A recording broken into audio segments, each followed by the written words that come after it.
Bonjour à toutes et à tous et merci d'être avec nous sur Europe Africa Plus. Nous recevons aujourd'hui M. Félix Tshilombo Tshisekedi. Il est secrétaire national de l'Union pour la démocratie et le progrès, l'UDPS. Il est chargé des relations extérieures. Monsieur Félix, bonjour. Bonjour, monsieur. Vous étiez récemment pendant 4 mois au Congo pour la redynamisation de votre parti. Comment ça s'est passé? Oui, très bien, très bien. Vous savez que l'UDPS est, à mon sens, le parti le mieux implanté de la République démocratique du Congo. Et bon, nous avons connu quelques péripéties malheureuses depuis les élections frauduleuses remportées de manière également frauduleuse et chahutée par M. Joseph Kabila. Nous avons connu quelques soucis, donc c'était très important de sillonner le pays pour aller réveiller, redynamiser la base, d'autant plus que d'autres échéances vont arriver et il faut que le parti soit debout et préparé à y faire face. Voilà, justement, il va rempipiler pour un autre mandat. Comment entrevoyez-vous ça? Monsieur Kabila? Oui. Non, à nos yeux, il est tout à fait inacceptable que cela arrive et nous allons vraiment nous y mettre, nous allons sérieusement travailler pour empêcher ça. M. Kabila usurpe déjà un mandat, d'après ce que nous savons au Congo, et nous ne pouvons pas accepter qu'il pousse la provocation jusqu'à aller encore exercer un mandat qui n'est pas du tout prévu par la Constitution. Admettons qu'il veuille se représenter pour un nouveau mandat. Qu'est-ce que vous redoutez? En tout cas, il devra en tirer toutes les responsabilités parce qu'il n'y a personne qui aujourd'hui peut se risquer de dire ce qui peut arriver, mais il arrivera des événements qui rendront le pays ingouvernable et cela incombera en premier lieu à Joseph Kabila. Depuis longtemps, vous parlez de dialogue. Vous allez dialoguer, mais de quoi? Le dialogue, c'est une initiative d'abord de la communauté internationale. C'est elle qui nous a proposé cela après ce que je vous ai dit, c'est-à-dire une péripétie malheureuse, des péripéties malheureuses après les élections de 2011. Donc la communauté internationale a commencé par organiser l'accord cadre à Addis Abeba, une réunion enfin, qui s'est conclue par un accord cadre, la signature d'un accord cadre à Addis Abeba en 2013, en février 2013. Ensuite, cet accord cadre s'est transformé au niveau du Conseil de sécurité des Nations Unies en résolution. Il y a eu la 2098 d'abord, la 2147 ensuite et tout récemment, en 2015, la 2211. Donc ce qui fait que dans toutes ces résolutions, le terme dialogue, la proposition du dialogue se précisait. Oui. Nous avons trouvé l'idée bonne dans la mesure où le Congo est appelé à continuer à aller d'échéance électorale en échéance électorale. Et donc, il vaudrait mieux, et compte tenu de l'expérience malheureuse que nous avons connue en 2011, il vaudrait mieux mettre le pays sur de bons rails afin que l'alternance à la tête de l'État devienne une réalité en République démocratique du Congo. Et pour ça, il faut qu'il y ait un processus électoral fiable, crédible et qui se fasse dans un contexte apaisé. Voilà pourquoi nous irons au dialogue, nous souhaitons aller à ce dialogue parce qu'il faudrait d'abord vider le contentieux de 2011, ensuite parler du balisage de la voie pour aller à des élections désormais crédibles et apaisées. M. Kabila nous avons envoyé il y a quelques semaines un émissaire pour nous dire qu'il est d'accord avec l'idée d'aller au dialogue et qu'il n'y avait aucun sujet tabou. Dans son message à l'occasion de l'indépendance, de l'anniversaire de l'indépendance, il a également rappelé qu'il était nécessaire il n'a peut-être pas dit le terme comme moi, mais je dis de vider le contentieux de 2011 parce que il faisait le même constat malheureux que nous. Il y a eu des morts avant, pendant et après le scrutin de novembre 2011. Donc nous croyons là avoir la même préoccupation, sauf que notre approche elle est sûrement différente et on verra dans quelle mesure cela se fera. Quant à savoir si M. Kabila va partir de lui-même, je ne crois pas que cette question se pose. Il y a une constitution sur laquelle M. Kabila avait juré et s'était engagé de respecter. Je crois que la Constitution parle d'elle-même. Je vous ai dit qu'il exerce un mandat que nous lui contestons à cause des résultats frauduleux de 2011. Mais là, je crois qu'il va provoquer à la fois nos compatriotes dans leur ensemble et même la communauté internationale s'il ne respecte pas les termes de la Constitution, qui lui demande tout simplement de partir parce qu'il n'a même plus le droit d'exercer un mandat supplémentaire. On a vu des cas dans d'autres pays. Hein. Ben oui, mais on a vu aussi les conséquences. Vital Kamerhe vous accuse d'être justement ou injustement tombé dans le piège de M. Kabila en allant à ce dialogue. Est-ce que ça vous énerve? Bon, M. Kamerhe, je crois que je n'ai pas de leçon à recevoir de lui. Hein. Lui qui a été un collaborateur immédiat, lui dont Kabila a fait de lui ce qu'il est. Et lui qui avait dit, qui avait même écrit un livre à ce sujet sur pourquoi il a choisi Joseph Kabila. Donc je ne crois pas qu'il peut nous donner des leçons. Je pense que nous sommes en politique depuis longtemps et ça n'a pas commencé aujourd'hui. Nous avons lutté contre toutes ces dictatures que le pays, l'histoire de notre pays a connues. Nous sommes restés constants, nous n'avons jamais trahi notre population. Et si pour certains, comme Vital Kamerhe, le dialogue n'est pas nécessaire, mais qu'ils disent alors à la population qu'est-ce qu'ils proposent à la place. Parce que si nous laissons le processus électoral en l'état, je crois que nous aurons planté tous les ingrédients possibles pour avoir le même décor qu'en 2011 et donc les mêmes conséquences. C'est pourquoi nous voulons du dialogue. Le dialogue ne portera que sur des problèmes techniques, la résolution de problèmes techniques qui vont permettre au processus électoral d'avancer. Et lorsque j'entends par la voix de M. Kamerhe qu'il faut laisser Kabila aller jusqu'à la fin de son mandat et chercher plutôt à avoir une réunion tripartite entre la majorité de Kabila, la CENI et l'opposition, moi je trouve qu'il se trompe complètement parce que la majorité soi-disant de Kabila et la CENI font un. Pour le moment, c'est le même camp. D'ailleurs, la CENI, pour l'instant, est dirigée par son premier vice-président, qui est membre du PPRD. Déjà, avec l'abbé Malou Malou qui était là, on n'était pas rassurés. Mais en plus, aujourd'hui, nous avons carrément un membre du PPRD qui dirige. Donc, je ne vois pas trop bien comment il va tirer son épingle du jeu en essayant d'organiser cette réunion tripartite et en espérant en tirer des dividendes positifs, à moins alors qu'il soit aussi dans ce complot que Kabila essaie de monter avec un scénario à la russe, hein, où on a vu le président Poutine se retirer pendant un mandat et mettre quelqu'un qui lui était de son obédience. Donc moi je crois que le dialogue n'est pas une faiblesse, ce n'est pas un péché, au contraire même, c'est la voie la plus sûre, le moyen le plus sûr, en tout cas pour nous Congolais, d'avoir notre destin en main et de savoir où nous allons conduire le pays. Croyez-vous que l'opposition congolaise est unie? Non, mais je ne crois pas que ça se pose, cette question doit se poser. Vous savez, nous voulons au Congo une démocratie. Je ne pense pas que pour le moment, l'unité de l'opposition soit quelque chose de vital. Pourquoi? Parce que tout simplement, nous arrivons en fin de cycle. Kabila va partir.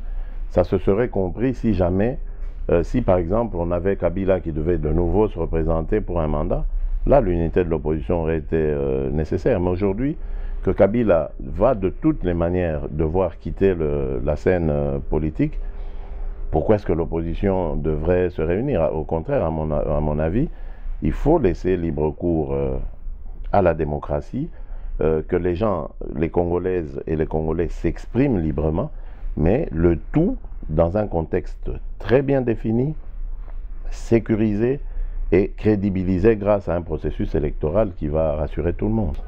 On n'a pas besoin que tous les Congolais arrivent pour qu'ils y trouvent leur intérêt, que tous les Congolais participent au dialogue. On n'en a pas besoin.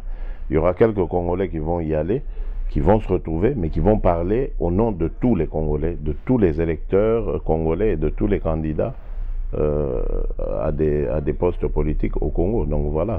Quelques voix internes à l'UDPS vous accusent, à l'instar de Valentin Moubaké, qui vous accuse de vous vouloir mettre la main sur l'appareil du parti.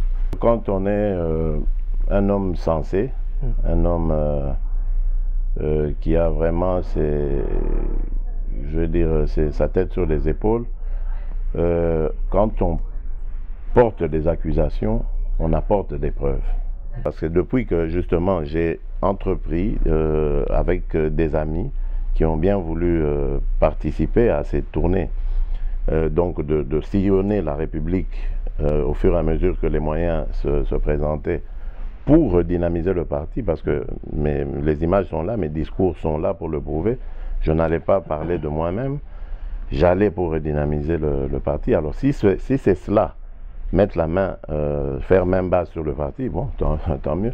Mais en tout cas, ce qui est certain, c'est que j'assure la visibilité de mon parti et ça va. Donc, je voudrais dire ici qu'à l'UDPS, les textes des statuts sont là pour le confirmer.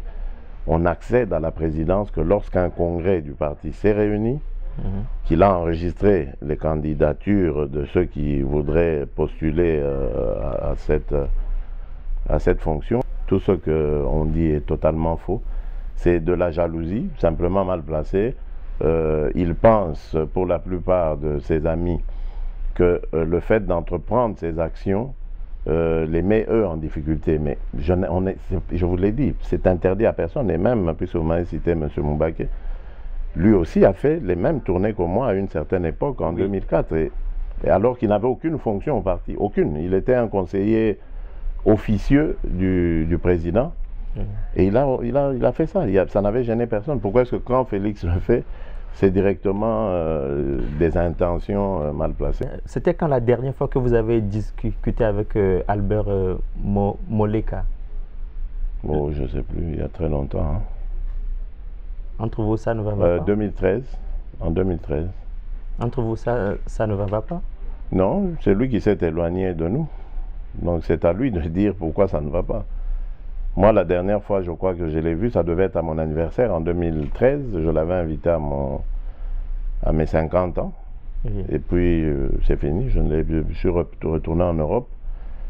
La fois où je suis rentré à Kinshasa, il avait été prié déjà de quitter la résidence par ma mère au moment où le président tombait malade. Et voilà, depuis lors, il est allé de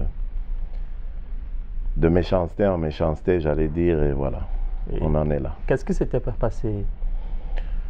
Bon, ma mère revenait d'un séjour en Europe, qu'elle a dû d'ailleurs écourter rapidement quand on lui a donné de mauvaises nouvelles au sujet de la santé du président. Donc elle est rentrée, elle a constaté effectivement que le président n'était pas en bonne santé à ce moment-là, qu'il avait vraiment besoin de repos, et c'est ce que d'ailleurs ses médecins avaient précisé. Donc elle a donné des instructions nécessaires au bureau, au cabinet, qui était dirigé par Albert Moleka à l'époque, pour dire voilà, pour le moment, suspendez à la fois les audiences, mais aussi les séances de travail, parce que le président, vous voyez bien, il n'est pas en très bonne santé, les médecins sont stricts, il doit récupérer. Et malheureusement, une fois, lors pendant qu'il était là à la résidence, M. Albert Moleka, il est retourné à l'insu de ma mère et a apporté des dossiers à signer au président. Et ma mère, qui repassait par là par hasard pour un peu vérifier si tout se passait bien, et elle l'a vu en train d'échanger. Lorsqu'elle a voulu savoir ce qui se passait, elle a enfin découvert qu'ils étaient en séance de travail, alors que le président était mis au repos, en tout cas par les conseils des médecins, etc. Et voilà, donc maman a prié M. Albert Moleka de partir, d'arrêter immédiatement, séance tenante, ce qu'il était en train de faire, parce que il soumettait apparemment des documents à signer par le président. Et ma mère n'a pas très apprécié en disant mais il n'a pas toute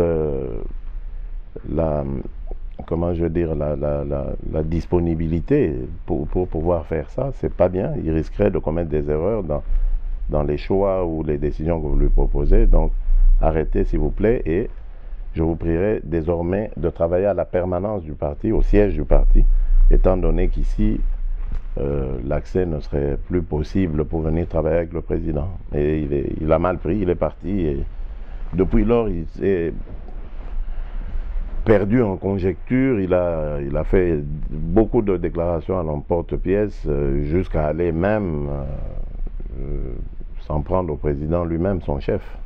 Donc c'est pour vous dire que, à notre avis, l'homme a perdu son sang-froid, il a perdu